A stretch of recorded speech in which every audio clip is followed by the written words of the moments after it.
afternoon, everyone. Thank you so much for having us here today. I just want to introduce my fantastic team. We have Allison O'Connor, who's the Director of Elementary Instruction. We have Dr. Catherine Campbell, my Coordinator of Secondary Math. We have Pam Matea, our 6th grade C-STEM teacher at Southridge Tech Middle School. We have Janice Taylor, our robotics lab facilitator at North Tamarind Elementary. We have Monica Reyes, our robotics lab facilitator at Oleander Elementary. We have Heather Williams, our robotics lab facilitator at Oleander Elementary also. And we have our wonderful coordinator of all these events is Dr. Honey Sacro-Swem of Elementary Instruction. Before I hand it over to Dr. Katie Campbell, I just want to thank all of you, all of our staff, and all of the teachers and administrators that are online today, because this is a wonderful program, but we are in challenging times, and we just appreciate your efforts for stepping forward and embracing this program and bringing such an engaging and valuable program to our students in helping to raise their math achievement and just prepare them for their future. So with that, Katie, you are on. Thank you so much. I appreciate that. So C-STEM in our district actually started as at our middle schools only, and it was an intervention program. And so what we wanted to do was we wanted to rethink math intervention, because the #1 issue with a lot of math interventions and students struggling with math is a lack of engagement. And so to kind of piggyback on what Bassett was saying earlier is we wanted to engage, I guess, re-engage a lot of our students. And so we introduced the program for our 7th and 8th graders at our middle school. We had 1 teacher at every site, and they had between 4 and 5 classes of intervention. And so we're currently in our 4th year of implementation, but that's kind of how it started in our district before it kind of went up to 30 schools. And so then what we noticed is we also wanted to create a pathway. And so we offered a 6th grade elective so that the students could take C-STEM and learn the language of coding. So that way, when they got into 7th grade, we were having such success and we noticed so many students really being engaged. We didn't want to limit this program to only intervention. So we opened it up and we allowed some middle schools, if they chose, to have a 6th grade elective and then take 7th grade math and 8th grade math through C-STEM. So they were going to be learning coding in 6th grade, and then they would just continue and speak the coding language in their math classes in 7th and 8th grade. And so we've now expanded it up. So we currently have 4 middle schools that are offering a 6th grade elective. 1 middle school offers the 7th and 8th, but that means that we have 3 middle schools who might be offering a 7th and 8th pathway next year. And we also have expanded it up even to high school. So IM1 and IM2. And so this is kind of the system that it is, but I think the person that's going to be best able to describe how this program got started in our schools would be Pam Matea, who is one of our fabulous middle school teachers at Southridge Middle School. She was the C-STEM Teacher of the Year a few years ago, so she's been doing some incredible things. And I'm going to let her talk to you guys about what she does and what our teachers do with C-STEM in their classrooms. So Pam. Hi, I'm Pam Matea. Of course, I'm from Southridge Middle School Tech, and I started here 3 years ago doing C-STEM and fell in love with this program as far as reaching kids that are, that are a different kind of group. And I think that what they offer is wonderful as far as an alternative to coding and mathematics. Because there's so much involved in coding and mathematics, it makes it nice to kind of integrate the two of them. And I had the opportunity last year to work with the 6th graders coming in, and brilliant, brilliant kids. And it was amazing to see how much, if you challenge them, how much they could get done. And this year too, I have another 6th grade class. Technically I teach 6th, 7th, and 8th grade. But my 6th graders are just for C-STEM and robotics, and they are exceptional. Can I have the next slide? One of the things I wanted to explain in this slide was that because of the robots, I have carpet in my classroom. And for those teachers who are looking at this and saying, how am I going to do this? I bought those whiteboards at Lowe's and just cut them down so that each student could draw their challenge on each of those boards. so that it would, I have like 8 of them around the classroom as students are working on their challenges. I'm sorry, yes, there. That's, I forgot to explain why I put that picture in there, but it does get over the carpet becoming a factor when I'm running the robots in the classroom. And so if you don't have a classroom that's built for this kind of thing, there's little tiny things that you can do that you can alter your classroom to make it accessible. I'm sorry, now you can go to the next slide. This is how Fontana mashed up the math class with the C-STEM pacing guide so that you could do different types of things within mathematics and each subject area. So as we're going through, you can see that when we're doing equations in our C-STEM programming, then they're also doing equations in their classroom. And I think for most teachers, that was the big interest, was they said, how did you integrate those pacing guides together? So if you have any questions about that or have any concerns about that, it's really seamless, because Dr. Harry Ching has those standards all written, and it's pretty easy to find those topics that flow through, so you can add them almost to any math class. My 6th graders this year are going to be doing a presentation on transformations for the advanced 7th grade math class, and they're going to be tutoring those kids on how to do the transformations within the robots. So I thought, that's kind of a cool thing. You can go to the next slide now too. So pacing is another thing. I think by far, I noticed that Dr. Randall Bassett mentioned it too, that there has to be some kind of, learning or student directed kind of learning and failure. And failure is part of that. Anybody who's written a code before understands that not all code works the first time. In fact, very rarely does it work the first time. And I think that kids start to get used to that, and they're okay with that. They become better problem solvers. They consider different points of view.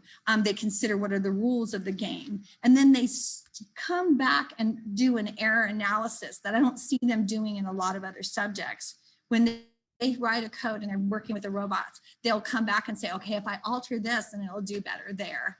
So the number one thing that I think that our students have an advantage over with other kids that are doing other types of programs is that they're not afraid to try different new things, and they're willing to, sort of like fall on your face and let's see where it goes. And I like that. I know that sounds kind of sad that a teacher likes a student to fail, but it's not that they always fail, that they adjust and they get back up. I appreciate that. The next slide. Oh, you can run that video. This is perfect. This was a video from last year. She was taking 3 different robots at 3 different speeds and trying to get them into that box virtually. The box was at my home, and she was running those robots from a program that she sent me, and I sent it at home. So I thought that was perfect. And she would adjust the program and then send me a new program. So I would videotape every single time her progression of how she moved to get all 3 of those robots in that box. You can go to the next slide. Sorry. My success story, my favorite success story is I had a student my first year who was standard not met, and he completed the C-STEM program and got interested in robotics. He competed with my 8th grade team for the Fontana Unified Robo competition, and his 8th grade team won.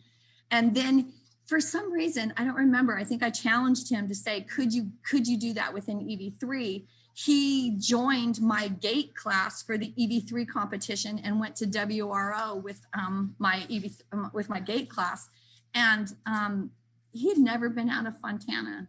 That was the first time that he'd ever been out of the area in Fontana. And I thought, what a wonderful way for a school to provide that, outside exchange. Also, I forgot to add this to this slide, but they offered him advanced math when he went into high school. So I thought that was a success for himself too. Oh, I am introducing Allison O'Connor, and she is the director of elementary instruction. Good afternoon, everyone, and thank you, Ms. Matea. I have to say the secondary team made it a completely easy lift. Well, I shouldn't say easy, but a nice lift for the elementary team. So I'm going to talk to you a little bit about the how and the why the elementary program came aboard. And the first thing that we were looking at is our historic data for our 4th and 5th grade students in FUSD.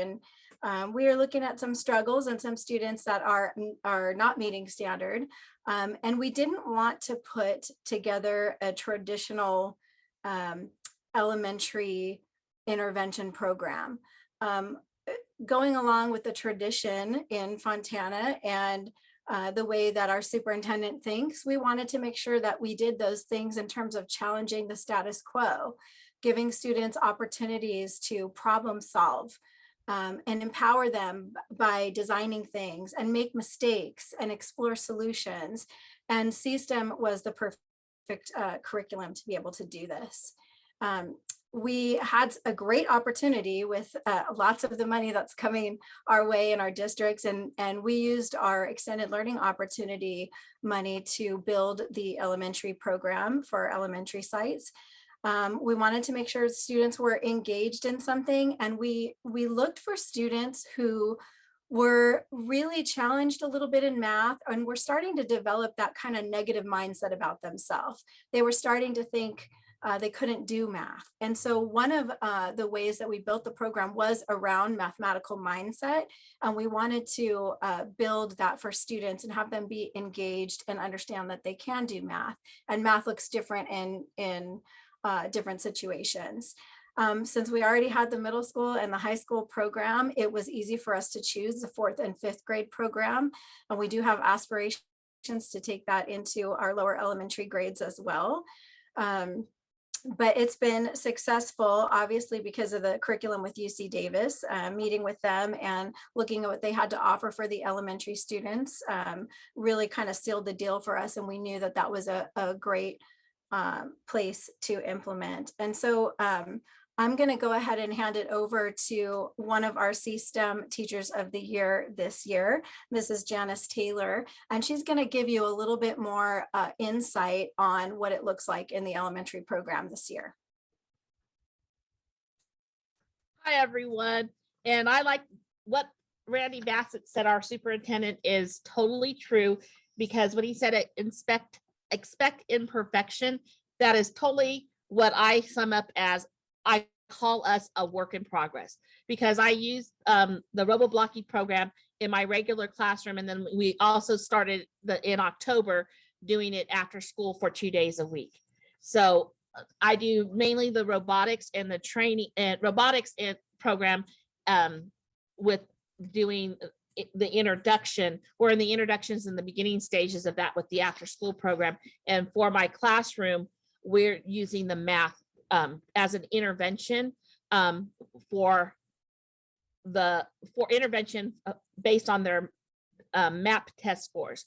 So this is just basically a timeline of, I went to a couple of the trainings, attended a couple of the trainings, and then I followed the directions to have my class join my class, and that was really successful. I was lucky, but my kids took to it like ducks in the water, 4th and 5th grade, because they had done coding with our science teacher and in other places on other programs. They had done, so many of them were familiar with coding already, so that they were already exploring by the time I had everyone be able to join on the link that I posted on Teams.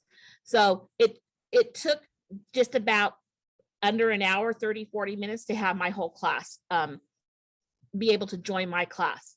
And then I am fortunate where I have a big screen television in my classroom. And so I was able to model and then show them how we go through the lesson and the introduction of how RoboBlocky works, and then went through all the modeling of the lesson. And so they successfully completed the truck addition activity, because that was the one that we were shown in class. And that's the one that I was able to get to with them on Thursday, the 16th of September. So you could go ahead and next slide. And then, like I say, our work in progress. Then on the 17th, I modeled how to complete the lesson and the activities that go with a math lesson.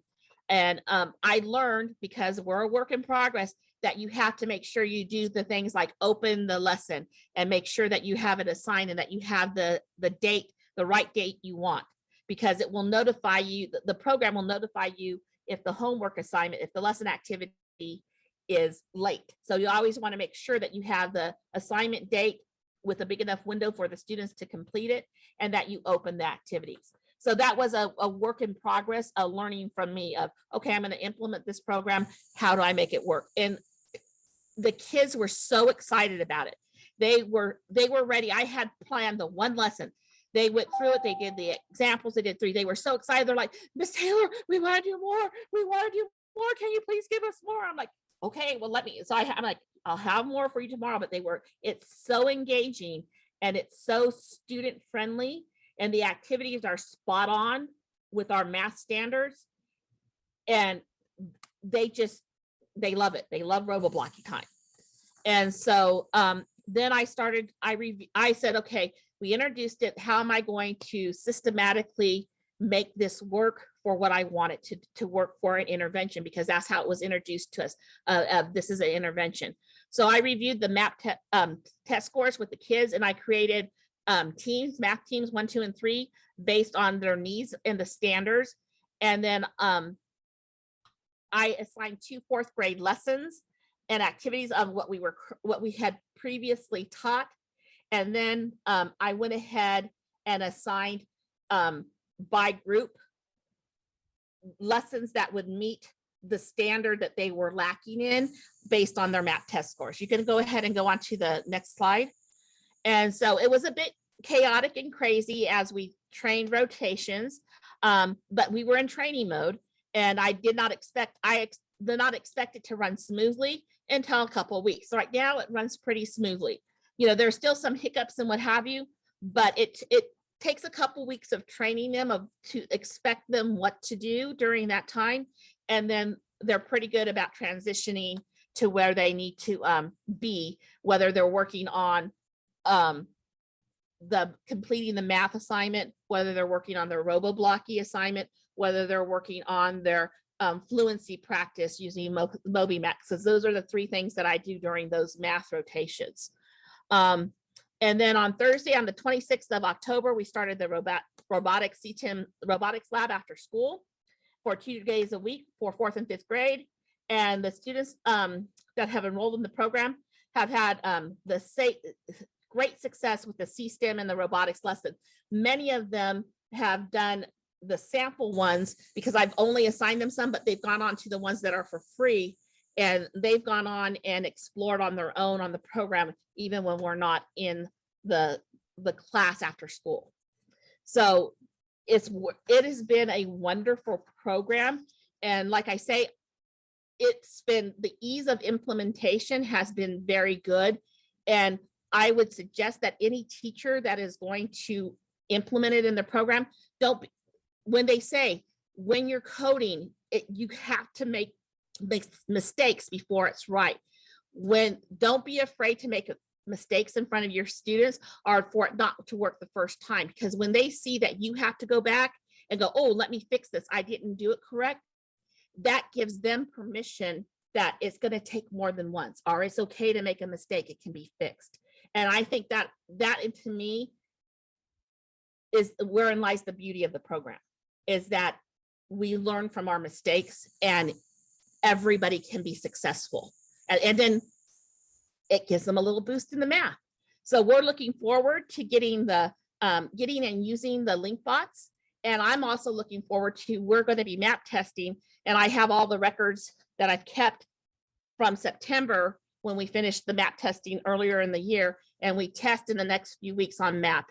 And I am excited to be looking at the map test scores to see the kind of progress the kids made and how much robo-blocky compared to like last year map test score, or the year before map test scores from the fall to the winter, to see if there was a bigger increase of student achievement because of using robo-blocky. So that's my plans in the next step. So I'm finished, and I believe the next person up is another elementary school teacher that is implementing at Oleander. And I believe Monica Reyes is here, but Heather was unable to make it today.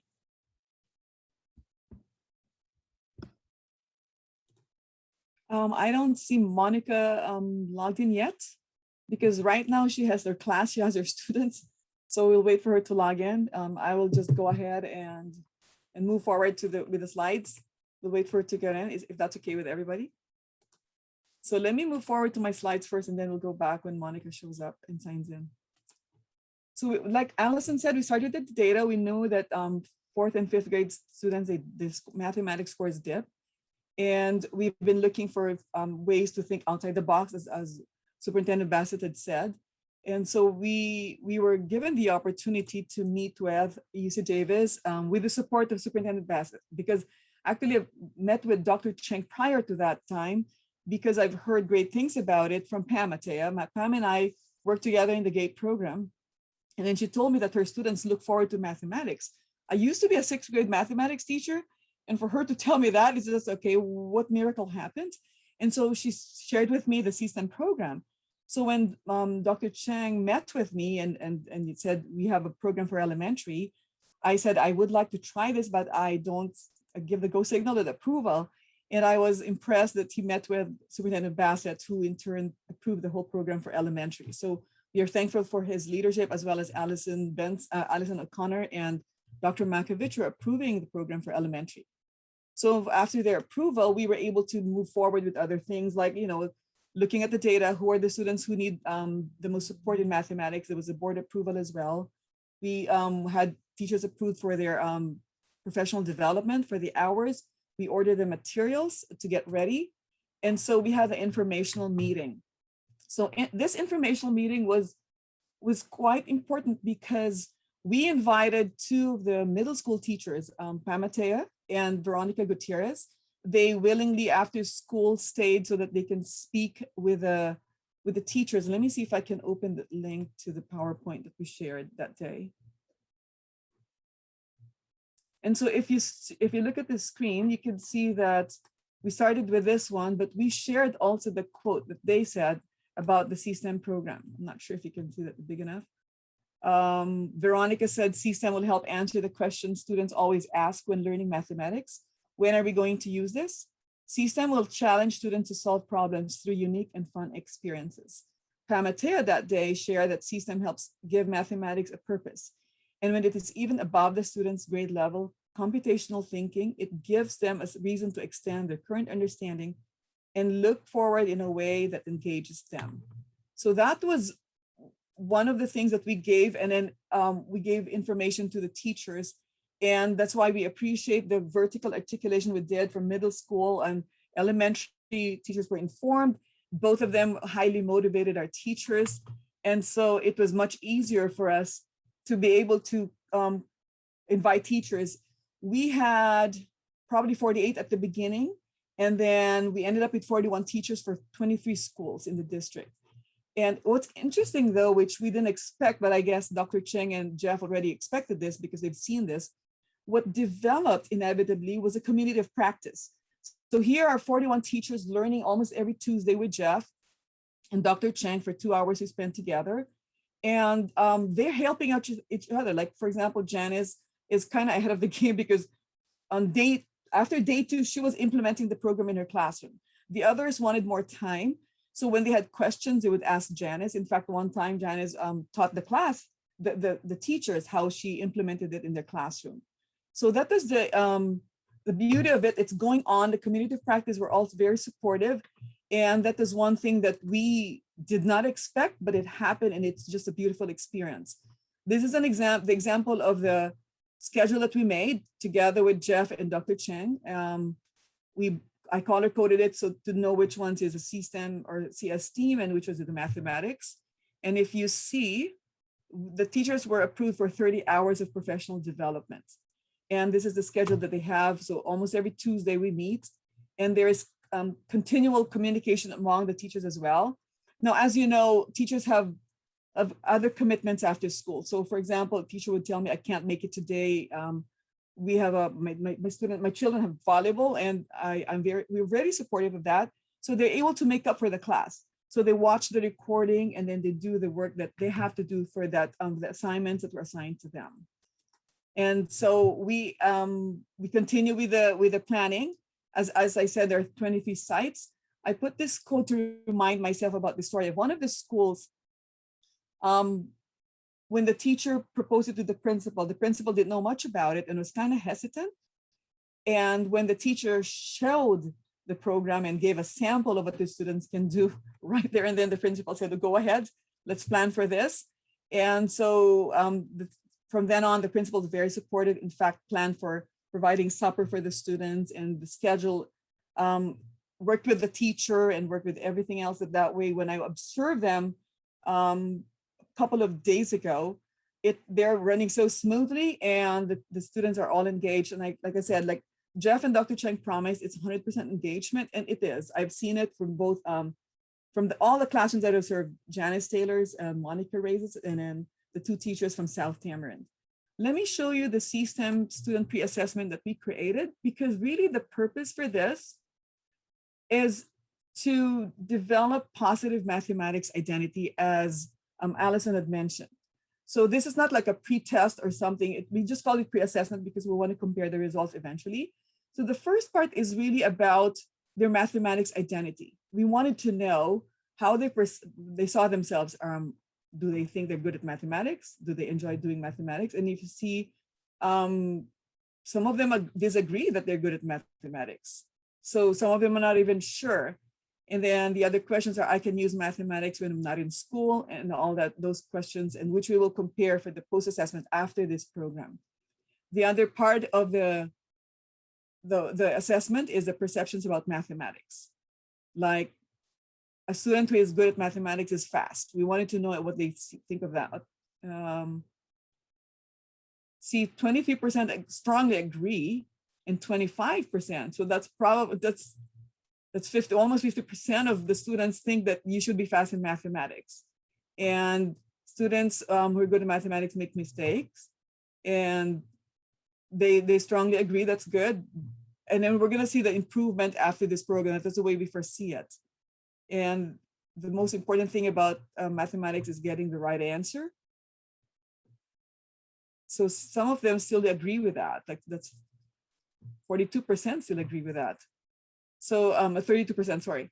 So this is the part that Dr. Cheng added and recommended, that their knowledge about robotics. We wanted to see if there's going to be a change, which we already know it's going to change. And so that's the pre-assessment that we gave our teachers. Let me see, has Monica, I'm trying to see if Monica has logged in. So she's still working with the students. I would like to apologize for that. So if you look at our program, this is the framework that we used. It's from Adam Grant, the Rethinking Process, and Superintendent Bassett started with this. It's about rethinking. The humility that we experienced was that the fourth grade and fifth grade student scores were dipping in mathematics, and we kind of doubted, are we doing the right thing for the students? How can we help them? And so we were curious. So in our curiosity, that's when we found out about C-STEM, when we asked more questions about it, and then we implemented the program. And part of our next step too is to support our teachers so that they will also identify themselves as mathematicians. That's one of the things that we will plan with in Fontana. So with the C-STEM program, that's one of the pathways. The other pathway that we plan for our teachers and our students is the proficiency of the teachers in the mathematics framework, the 2021-2022 mathematics framework. We believe that by doing that, we cultivate their identity as mathematicians, and which in turn they will cultivate the identity of students as mathematicians. I believe Monica is here. So I will, Monica is a teacher at Oleander who just came from her class, Monica. And then I will go back to her slide.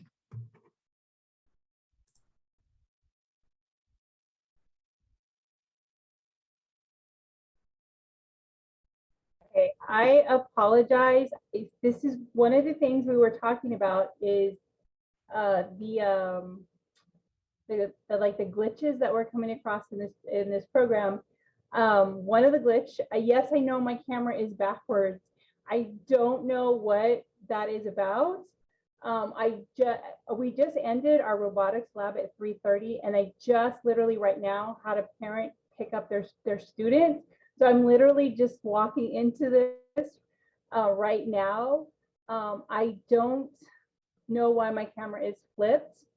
I think I'm just going to go ahead and turn it off because to me that's distracting.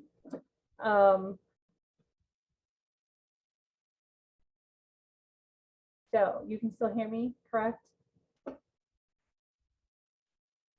Yes, Monica, thank you. Okay. So again, I apologize. So basically what we want to kind of share with you, with everybody is if this is something that you're going to want to implement, we feel like we're kind of the guinea pigs here. And we just kind of wanted to share kind of like what we had planned and kind of basically what happened along the way.